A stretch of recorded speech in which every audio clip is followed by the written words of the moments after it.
অস্ত্র, বাম দিকে তাকাইলাম সেখানেও দেখি অস্ত্র। চিন্তা করলাম এ বাহিনী বাংলাদেশে আবার কোথা থেকে আবিষ্কৃত হলো? দা বাহিনী, কুড়াল বাহিনী। এক মুরব্বী জানাইলো এটা হলো তারেক রহমানের বাহিনী। তারেক রহমানকে বলবো, বাংলাদেশে আপনাকে হয়তো গণতন্ত্র বেছে নিতে হবে, যদি সন্ত্রাস বেছে নেন দেন, সকল সন্ত্রাসীদেরকে মোকাবেলা করতে আমরা প্রস্তুত আছে বাংলাদেশে। প্রিয় সিলেটবাসী, আপনারা শাহজালালের বংশধর, ফুলতলির বংশধর, শাহ মাখদুমের বংশধর, বাংলাদেশের মানুষ খানজাহান আলীর বংশধর, শাহ পরানের বংশধর, কায়ুমপুরের বংশধর। আমরা ভয় পাই না কাউকে, আমরা শুধু একমাত্র এক আল্লাহ ছাড়া কাউকে ভয় পাই। বাংলাদেশে দুইটা দল গুপ্ত হয়েছে, একটা দল হলো আওয়ামী লীগ, আরেকটা দল হলো বিএনপি। দুইটার মধ্যে কোনো পার্থক্য নাই। প্রিয় কানাইঘাটবাসী, আজকে আপনারা কোন বিরিয়ানির দাওয়াতে বা টাকা দিয়ে আপনাদেরকে এখানে কেউ নিয়ে আসে নাই।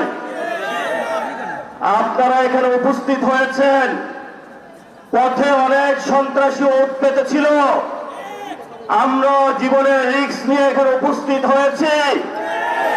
আমাদের ভালোবাসার একটা জায়গা, আমরা সবাই গণতান্ত্রিক বাংলাদেশে বিশ্বাস করি।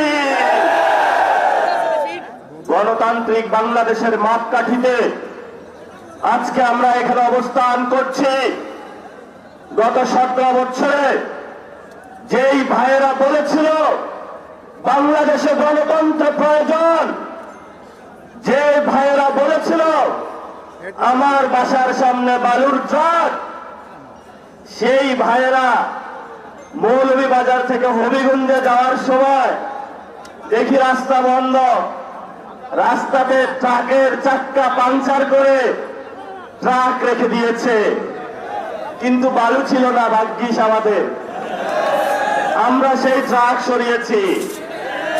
তারপরে দেখি 400 পুলিশ যাইতে দিবে না। পুলিশের দিকে তাকায়া দেখি যেই পুলিশ আওয়ামী লীগের আমলে যেইভাবে হিংস্র চরিত্র নিয়ে দাঁড়িয়েছিল, সে একই পুলিশ আবার দাঁড়িয়ে আছে। পুলিশ ভাইদেরকে বললাম, আপনাদের যারা অফিসার, তাদের সন্তানরা বিদেশে পড়ে, রাতে স্থানীয় যারা এমপি, তাদের সাথে মাদকের ব্যবসা করে, সন্ত্রাস করে, দুর্নীতি করে, যারা পুলিশের সাধারণ সদস্য, তাদের সাথে আমাদের কোনো প্রবলেম নাই। 12-13 হাজার টাকা বেতন দেয়, সারাদিন দাঁড় করিয়ে রাখে, ফ্যামিলির কাছে যাইতে পারে না। তাদেরকে আমাদের উপরে লেলিয়ে দেওয়া হয়েছিল। একটু পরে গিয়ে দেখি রাস্তার মধ্যে ট্রাক্টর রেখে দিয়েছে, আমরা সেটাও অতিক্রম করলাম। এরপরে গিয়ে দেখি 500 পুলিশ পুরো রাস্তা ঘেরাও করে রেখেছে। তারপরে এফবিএন, তারপরে বিজেপি, তারপরে ছাত্র দলের গুন্ডা সন্ত্রাসী, যাদের সবার হাতে অস্ত্র এবং দা কুড়াল ছিল। ডান দিকে তাকাইলাম, সেখানেও দেখি তাদের হাতে অস্ত্র। বাম দিকে তাকাইলাম, সেখানেও দেখি অস্ত্র। চিন্তা করলাম এ বাহিনী বাংলাদেশে আবার কোথা থেকে আবিষ্কৃত হলো? দা বাহিনী, কুড়াল বাহিনী। এক মুরব্বী জানাইলো এটা হলো তারেক রহমানের বাহিনী। তারেক রহমানকে বলবো, বাংলাদেশে আপনাকে হয়তো গণতন্ত্র বেছে নিতে হবে, যদি সন্ত্রাস বেছে নেন দেন, সকল সন্ত্রাসীদেরকে মোকাবেলা করতে আমরা প্রস্তুত আছে বাংলাদেশে।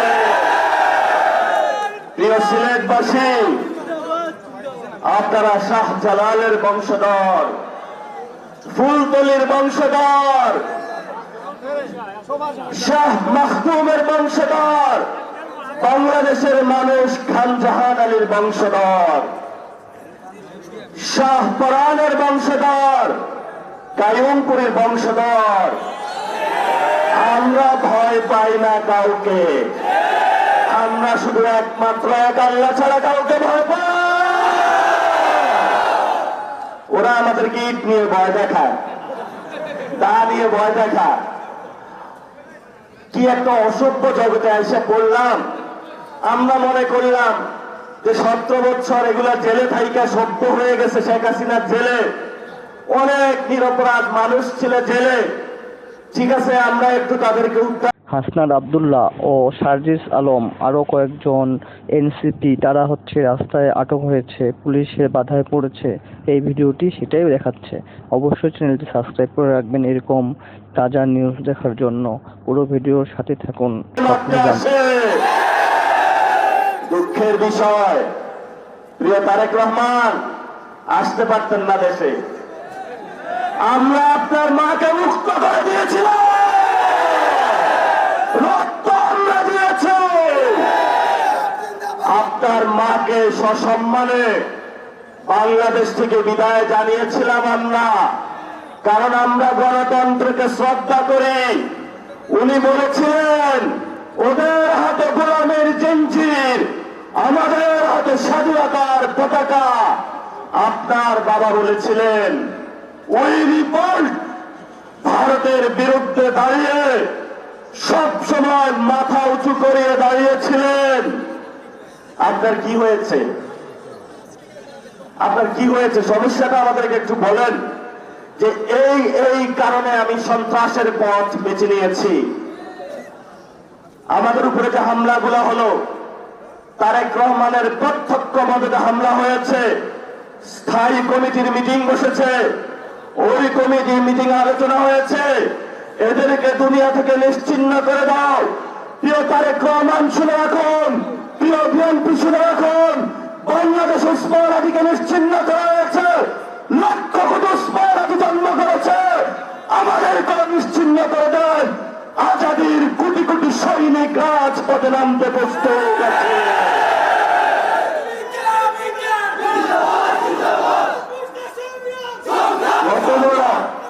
কত বড় চিন্তিত সন্ত্রাসী আপনারা চিন্তা করেছেন। নির্বাচনের আগে আমরা বলেছিলাম তারেক রহমানকে 4টা পথ পরিহার করতে হবে। 1 নম্বর হলো বাংলাদেশে চাঁদাবাজি পরিহার করতে হবে, 2 নম্বর সন্ত্রাস পরিহার করতে হবে, 3 নম্বর দখলদারি প্রতিহত করতে হবে, 4 নম্বর যারা ভারতীয় বাংলাদেশের আজাদী খেয়ে ফেলতে চায় ওদেরকে প্রতিহত করতে হবে। যদি প্রতিহত করতে না পারেন, বলেন বাবারা ক্ষমতা চালাইতে আর পারি না, আজকে ইস্তফা দিয়ে দেন। আমরা ক্ষমতা চালাইতে পারবো, সমস্যা নাই। আমাদের কোনো গুন্ডা পান্ডা লাগবে না, কোনো সন্ত্রাসী লাগবে না, আমাদের কোনো দখলবাজ লাগবে না, কোনো টেন্ডারবাজ লাগবে না, কোনো চাঁদাবাজ লাগবে না। আমরা জনগণের শাহজালালের উত্তরসূরি হয়ে যেইভাবে বাংলাদেশের মুসলিমদের পক্ষে উনি দাঁড়িয়েছিলেন, আমরা সেইভাবে ন্যায় ইনসাফের আজাদের বাংলাদেশের রাষ্ট্র কায়েম করতে প্রস্তুত আছে ইনশাআল্লাহ। সবাই প্রস্তুত আছে? আজকে আমরা আপনাদেরকে একটু হাত তোলাবো। আমাদের কিছু যুদ্ধ বাকি আছে এখনো, সেই যুদ্ধটার জন্য আমরা আজকে আপনাদের থেকে কমিটমেন্ট নেব। 1 নম্বর যুদ্ধ হলো আমাদের যে 1400 ভাইয়ের লাশ কবরে চলে গিয়েছে, শহীদ হয়েছে। আমরা বাংলাদেশে তাদের হত্যাকাণ্ডের বিচার হওয়া পর্যন্ত মাঠ চাইব না। 2 নম্বর হলো যেই রক্তের উপরে দাঁড়িয়ে সংস্কারের দলিল লিখিত হয়েছে, সেই সংস্কারের দলিল বাংলাদেশে বাস্তবায়ন করা পর্যন্ত আমরা মাঠ ছাড়ব না। 3 নম্বর আমাদের আজাদীর সূর্য, প্রাণ পুরুষ, শহীদ উসমান হাদি ভাইয়ের হত্যাকাণ্ডের বাংলার মাটিতে বিচার হওয়া পর্যন্ত আমরা মাঠ ছাড়ব না। সবাই আল্লাহর রাস্তায় একটা হাতটা উঁচু করে সেই শপথ গুলা করে বাংলাদেশে আমরা ইনশাআল্লাহ জুলাই সনদ বাস্তবায়ন হওয়া পর্যন্ত মাঠ ছাড়ব না। আমাদের ভাই যাদেরকে হত্যা করা হয়েছে তাদের প্রতিশোধ এবং বিচার পাওয়া পর্যন্ত আমরা মাঠ ছাড়ব না। আমাদের আজাদির প্রাণ পুরুষ শহীদ উসমান হাদি ভাইয়ের হত্যাকাণ্ডের বিচার হওয়া পর্যন্ত আমরা মাঠ ছাড়ব না। প্রিয় কানাইঘাটবাসী, অনেক রাত হয়েছে। আপনাদের অভ্যুত্থানের মহানায়ক জনাব নাহিদ ইসলাম বক্তব্য রাখবেন। আমার গাড়ি ভেঙে দেওয়া হয়েছে, আজকে সার্জিস আলমের গাড়ি ভেঙে দেওয়া হয়েছে। আমরা আপনাদেরকে এখনো বলি, আমরা এখনো ধৈর্য ধারণ করতেছি।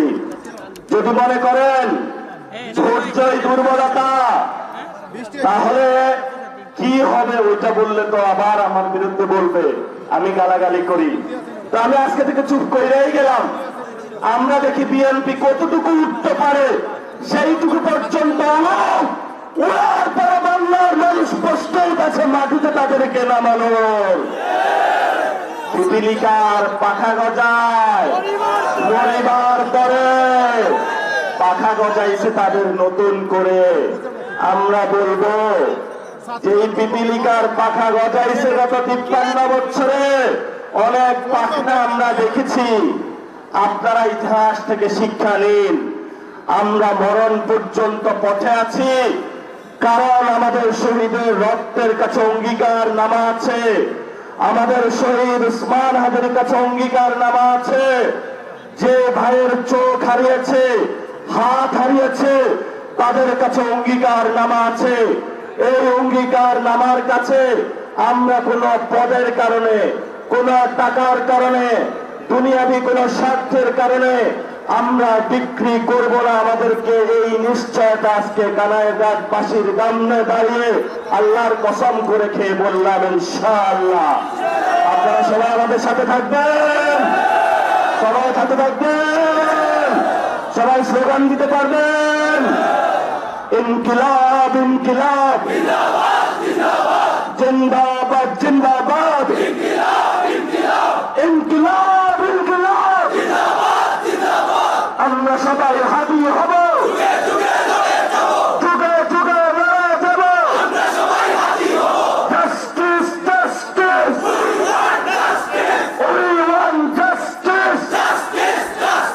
সবাই দোয়া করবেন, আবার দেখা হবে। ভয় পাইবেন না। আপনি যদি ভয় পান তাহলে বাংলাদেশ রক্ষা পাবে না। তরুণ প্রজন্ম দাঁড়ায় থাকবেন। আমরা 400 মারল 1400 প্রস্তুত আছি। 1400 মারলে কোটি কোটি বাংলার লক্ষ তরুণ রাজপথে প্রস্তুত আছে রক্ত দেওয়ার জন্য। তবু আমরা তারেক রহমানের সন্ত্রাসের কাছে আত্মসমর্পণ করব না। লড়াই জারি থাকুক, সেই অভিনন্দন জানিয়ে আমি আমার কথা শেষ করছি। আসসালামু আলাইকুম ওয়া রাহমাতুল্লাহি ওয়া বারাকাতুহু।